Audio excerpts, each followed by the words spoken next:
तो भाई जिसका था मुझे इंतजार, फाइनली कल के दिन वो घड़ी आ गई जब अनाउंस हुई Indian team Afghanistan versus India T20 series के लिए। और क्या देखने को मिलता है कि वापस आ चुके हैं अपने रोहिराट यानी रोहित शर्मा और विराट कोहली। एक बार फिर से हमें देखने को मिलेंगे T20 जर्सी में। अब आएगा ना असली मजा भिड़ू। सच्ची शुक्र है भाई, कसम से बीसीसीआई वालों ने इतना ज्यादा तड़पा दिया था, वेट करे जा रहे थे, लेकिन ये लोग टीम अनाउंस कर ही नहीं रहे थे। पर भाई इस इंतजार का जो फल मिला है ना, इतना मीठा है, कसम से भैया डायबिटीज ना हो जाए।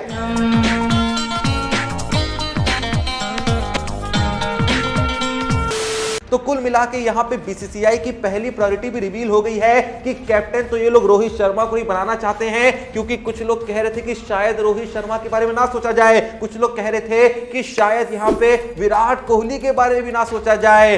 लेकिन बीसीसीआई ने कहा कि इन दोनों के बिना इंडियन टीम मजाक कर रहे हो क्या यार, देखो वर्ल्ड कप में जाएंगे ना तो इन्हीं दोनों के साथ जाएंगे, वरना जाएंगे ही नहीं। बस अब उम्मीद करते हैं कि इन दोनों का ही T20 में ये जो रिटर्न है ये शानदार रहे, जबरदस्त रहे, जिंदाबाद रहे और कहीं ना कहीं कुछ ऐसी परफॉर्मेंस देखने को मिल जाए कि शंखनाद हो जाए इन दोनों का और ऐलान हो जाए कि T20 वर्ल्ड कप में विपक्षियों बच के रहना, क्योंकि रोहिराट इस बार छोड़ेंगे नहीं।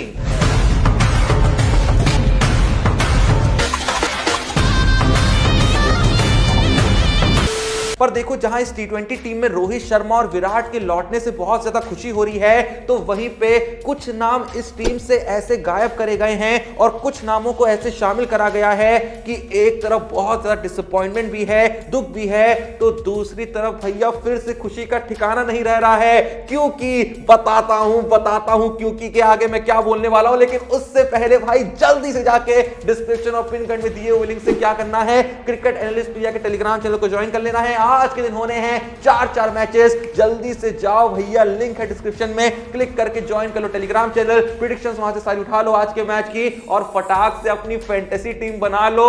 जो खुशी मिल रही है ना रोहित और विराट के लौटने से, वो खुशी असल में 4 गुना, 10 गुना, 50 गुना हो जाएगी जब दिन का अंत होने तक तुम्हारी जेब में होगा पैसा ही पैसा बाबू भैया। तो टाइम नहीं वेस्ट करने का, जल्दी से जाकर टेलीग्राम चैनल ज्वाइन करने का, या फिर जैसा मैंने कहा व्हाट्सएप नंबर स्क्रीन पे है उस पर जाकर डीएम करने का, मस्त एक्यूरेट प्रेडिक्शन उठा के मस्त टीम बनाने का और मस्त हरी पत्ती कमाने का। तो जाइए, टाइम मत वेस्ट करिए। खैर टाइम वेस्ट का तो नहीं पता, लेकिन जब से ये टीम सामने आई है ना, उसे देख के मुझे ये कहने में कोई भी शक नहीं है कि एक प्लेयर को बहुत ही बुरे तरीके से वेस्ट करा जा रहा है, जो कि है ईशान किशन को ड्रॉप कर दिया गया है। हालांकि अभी तक कोई भी ऑफिशियल स्टेटमेंट नहीं आया है कि क्यों ईशान किशन को यहां पे शामिल नहीं करा गया है, पर भाई देखो यहां पे ड्रॉप हुए ईशान किशन, क्योंकि ईशान किशन को किस बात का रेस्ट देना था, पिछले कुछ वक्त से कुछ भी खेल नहीं रहे हैं और वैसे भी वो तीनों फॉर्मेट में लगातार खेल नहीं रहे थे भाई। ऐसा कुछ भी नहीं है कि उनको रेस्ट दिया जाए। ऐसे में उनको बाहर करने के पीछे जो एक रीजन चारों तरफ से सामने आ रहा है ना, वो बस यही है कि ईशान किशन देखो T20 में एज एन ओपनर ही ज्यादा खेलते हैं, पर यहां पे इंडियन टीम को ओपनर की जरूरत नहीं है, क्योंकि शुभमन गिल ऑलरेडी है, रोहित शर्मा आ चुके हैं, यशस्वी जायसवाल बैकअप के तौर पे हैं, या फिर ऐसा भी हो सकता है इस सीरीज में कि रोहित शर्मा के साथ जायसवाल आए, गिल को एज अ बैकअप रखा जाए। तो ईशान किशन की जरूरत महसूस नहीं हो रही है। इनको जो विकेट कीपर चाहिए ना, असल में चौथी, पांचवी या फिर एक फिनिशिंग पोजीशन होती है छठी, सातवीं वाली, वहां पे चाहिए। इसीलिए इन्होंने जितेश शर्मा और संजू सैमसन को खिलाया है, क्योंकि जितेश शर्मा और संजू सैमसन जो है वो दोनों ही ऐसे विकेट कीपर बैट्समैन हैं जिनके पास एक ऐसी हिटिंग कैपेबिलिटी है जो उतनी ईशान किशन के पास नहीं है, ऐसा माना जाता है। ईशान किशन हिटिंग तो अच्छी खासी कर लेते हैं, लेकिन उनको वक्त चाहिए होता है, शुरुआती ओवर चाहिए होते हैं जहां पे वो टिकते हैं, ठीक ठाक हिटिंग भी करते हैं और फिर टिकने के बाद फटने लग जाते हैं। पर जब जरूरत होती है आते ही बड़े बड़े शॉट्स लगाने की, वहां पे इन लोगों का ऐसा मानना है कि ईशान किशन के कंपैरिजन में संजू सैमसन हो गए, जितेश शर्मा हो गए,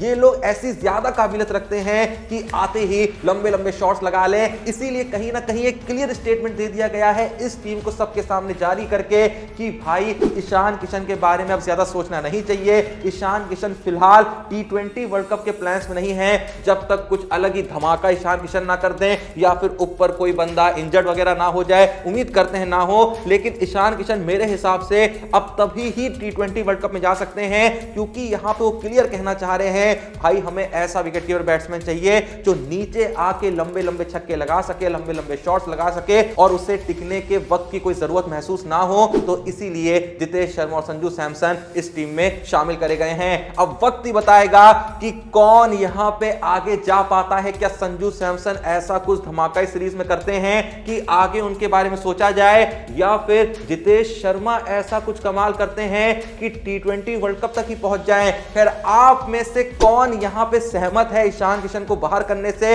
और कौन यहां पे मानता है कि ईशान किशन भी नीचे की पोजीशन में हिटिंग कर सकते थे, आते ही लंबे शॉट्स लगा सकते थे? जो भी आपकी ऑनेस्ट राय है कमेंट सेक्शन में जरूर बताइएगा। इसके अलावा अगर टीम पे नजर डालें तो देखिए तिलक वर्मा को रखा गया है, रिंकू सिंह को रखा गया है, शिवम दुबे को रखा गया है। जब बात बैटिंग की आती है तो मेरा मानना है कि यार तिलक वर्मा की भी चांसेस बहुत कम है कि वो T20 वर्ल्ड कप में जा सके, और सेम टाइम पे शिवम दुबे की भी चांसेस बहुत कम है कि वो T20 वर्ल्ड कप का हिस्सा बन सके। क्योंकि भाई देखो ये तो यहां पे क्लियर स्टेटमेंट एक और दे दिया गया है कि हम श्रेयस अय्यर के बारे में ज्यादा नहीं सोच रहे हैं, और केएल राहुल के बारे में तो पूरे तरीके से सोचना बंद कर चुके हैं। उनके बारे में हम सोचना भी नहीं चाहते हैं। मस्त वो ओडीआई में खेल रहे हैं, मस्त वो टेस्ट क्रिकेट में खेलने लगे हैं, तो वहीं पे फोकस करें, ज्यादा T20 के बारे में नहीं सोचें। ये तो जैसा मैंने कहा क्लियर स्टेटमेंट दे दिया गया है। और उसके बाद अगर हम टीम का कंपोजिशन देखें ना, तो भाई मान लो ओपनिंग करने के लिए गिल और रोहित शर्मा आते हैं, या फिर जायसवाल और रोहित शर्मा आते हैं। फर्स्ट डाउन पे फिर कंफर्म है विराट कोहली।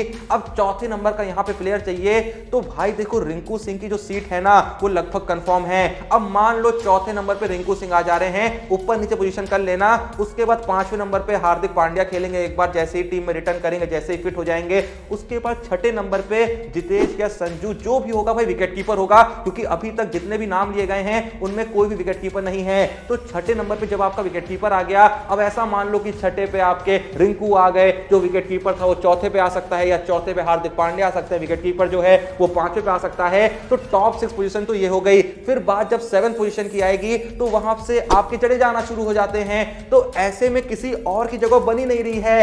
एक प्लेयर को लेके जो कंफ्यूजन है ना कि भाई यहां पे कौन होगा, वहां पे भाई देखो कोई विकेट कीपर होना जरूरी है। और अभी मैंने सूर्या वगैरह का नाम नहीं लिया है, वो आएगा ना तो शायद रिंकू सिंह की भी जगह नहीं बनने वाली है। इसीलिए मेरे को यहां पे तिलक वर्मा का और शिवम दुबे का होना इतना ज्यादा समझ में नहीं आया। हाँ ठीक है भैया, बैकअप के लिए भी तो प्लेयर सोचने हैं ना, जरूरी थोड़ी है कि जितने नाम हमने लिए हैं ये सारे के सारे वर्ल्ड कप तक फिट रहे। क्या पता इनका फॉर्म थोड़ा सा गिर जाए जब आईपीएल आए, लेकिन भाई देखो फॉर्म गिर भी जाए ना तो मुझे नहीं लगता कि रिंकू सिंह को अब किसी वजह से बाहर किया जाएगा, क्योंकि रिंकू सिंह ने बहुत ही कमाल की परफॉर्मेंसेस दे दी हैं, एक के बाद एक दे दी हैं। और जिस पोजीशन पे आके दी है, नीचे की पोजीशन पे, वहां आसानी से प्लेयर चलते नहीं हैं और मिलते भी नहीं है भाई वहां के प्लेयर। तो इसलिए रिंकू सिंह की सीट मुझको कंफर्म लगती है। और सूर्या देखो चाहे कितना भी घटिया खेल देना भाई, वो बंदा T20 वर्ल्ड कप में तो जाएगा ही जाएगा, इस बात को लेके कोई शक नहीं होना चाहिए। टॉप 3 में भी कोई शक नहीं होना चाहिए। मैं ये मान के चल रहा हूं कि भाई देखो रोहित जाएंगे ही जाएंगे, कोहली जाएंगे ही जाएंगे। जो कंफ्यूजन हो सकता है वो इस बात का हो सकता है कि रोहित के साथ ओपनिंग कौन करेगा, या गिल या फिर यशस्वी जायसवाल। देखो एक ऑप्शन और यहां पे हो सकता था, अगर थोड़ा सा गिल और जायसवाल के बारे में ना सोचे, मजबूरी है कि अगर इनको ना खिलाएं तो ईशान किशन को रोहित के साथ ओपनिंग करा सकते थे।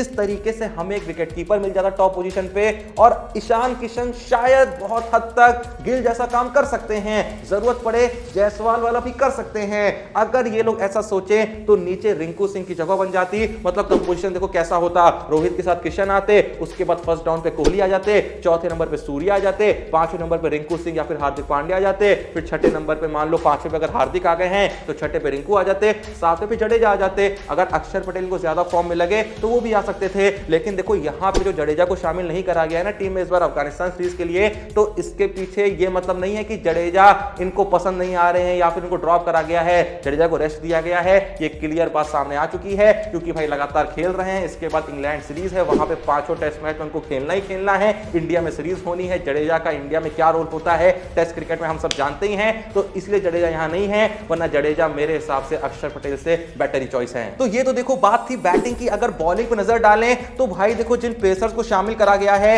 एक आपके अर्शदीप हो गए, आवेश हो गए, फिर उसके बाद मुकेश कुमार हो गए। ये तीनों ही मेरे हिसाब से मुझे लगता है कि टी20 वर्ल्ड कप नहीं जाएंगे, क्योंकि पहली चॉइस तो सिराज, बुमराह और शामी होंगे। चाहे फॉर्मेट बदल जाए तब भी पहली चॉइस तो भाई यही रहेंगे, चाहे टेस्ट क्रिकेट कह लो, चाहे ओडीआई कह लो, चाहे टी20 कह लो, भाई इनसे बेहतर तिकड़ी पेस के मामले में मेरे हिसाब से तो कोई और नहीं है। बाकी स्पिन डिपार्टमेंट की बात करें तो ठीक है, जो है बिश्नोई को रखा है, कुलदीप को रखा है, अक्षर को रखा है, सुंदर को रखा है।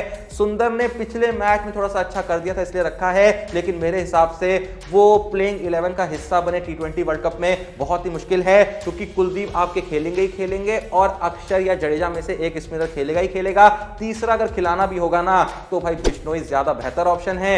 बाकी वक्त बताएगा कि टी20 वर्ल्ड कप तक इनमें से किसका फॉर्म बेहतर रहता है, वो जाएगा टीम के साथ। लेकिन सुंदर का देखो ऐसा है भाई, इतने लंबे वक्त से खेल रहे हैं, कभी भी ऐसा नहीं होता है कि पूरी सीरीज में कुछ गजब ही कर दे। आज तक एक भी आईपीएल सीजन उनका बहुत शानदार नहीं गया है। विकेट आसानी से नहीं मिलते हैं, थोड़ा इकोनॉमिकल होते थे एक वक्त पे, लेकिन अब उतने ज्यादा इकोनॉमिकल भी नहीं होते हैं। तो सुंदर को भी रख के इन्होंने एक तरीके से टाइम वेस्ट ही करा है मेरा मानना है, क्योंकि भाई चाहे कुछ भी हो जाए ये बंदा वर्ल्ड कप में तो नहीं दिखने वाला है। वैसे जो भी ये वीडियो देख रहा है, जो सवाल मैंने आपसे पूछे उनका जवाब कमेंट में जरूर दीजिएगा। थोड़े से कठिन सवाल थे। क्या था कि ये जो ईशान किशन को ड्रॉप करा गया है, क्या ये सही है? क्या ईशान किशन नीचे आके वो काम कर सकते थे जो जितेश करते हैं कहीं ना कहीं? आप लोग का जो भी मानना है कमेंट सेक्शन में जरूर बताइएगा। या फिर किसी को लगता है कि यार नहीं, संजू वगैरह ज्यादा यहाँ पे बेहतर चॉइस है या जितेश बेहतर चॉइस है? इस पे भी आपकी जो भी राय है कमेंट सेक्शन में वो भी बता दीजिएगा। और क्या आपको लगता है कि रोहित यहाँ पे जगह मार रहे हैं किसी की,